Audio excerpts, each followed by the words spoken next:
The Jesus Storybook Bible, written by Sally Lloyd Jones, illustrated by Jago. A giant staircase to heaven, the Tower of Babel from Genesis 11. Noah and his family lived in the land, and his children had children. And those children had more children, and then those children had even more. Well, you get the picture. Until there were lots of people on the earth once more. Now, back then, everyone spoke exactly the same language, so you didn't need to learn Swahili or Japanese or anything, because you could say hello to anyone and they knew what you meant. One day, everyone was talking and they came up with an idea. Let's build ourselves a beautiful city to live in. It can be our home and we'll be safe forever and ever. Then they had another idea. And let's build a really tall tower to reach up to heaven. Yes, they said. We'll say, look at us up here. And everyone will look up at us. And we'll look down on them. And then we'll know we are something. We'll be like God. We'll be famous and safe and happy, and everything will be all right. So they got to work. Brick by brick, the tower grew higher and higher until it soared above the city, touching the sky. They built stairs in the tower to climb to the top. It was like a giant staircase to heaven. Look, they cheered, we're the ones! See what we can do with our very own hands? They were quite pleased with themselves, but God wasn't pleased with them.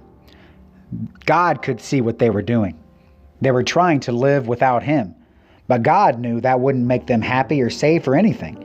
If they kept on like this, they would only destroy themselves, and God loved them too much to let that happen, so He stopped their plans. One morning, they went to work as usual, but everything was different. Their words were all new and funny.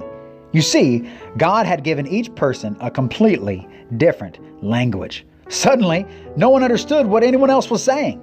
Someone would say, "How do you do?"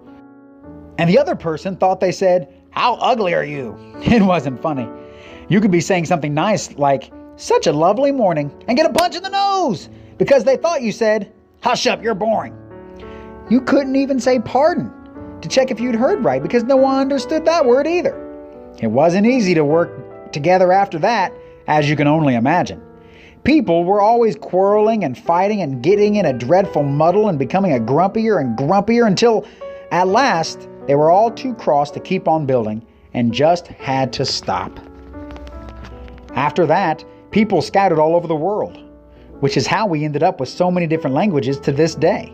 You see, God knew however high they reached, however hard they tried, people could never go back to heaven by themselves. People didn't need a staircase. They needed a rescuer. Because the way back to heaven wasn't a staircase, it was a person. People could never reach up to heaven, so heaven would have to come down to them. And one day it would.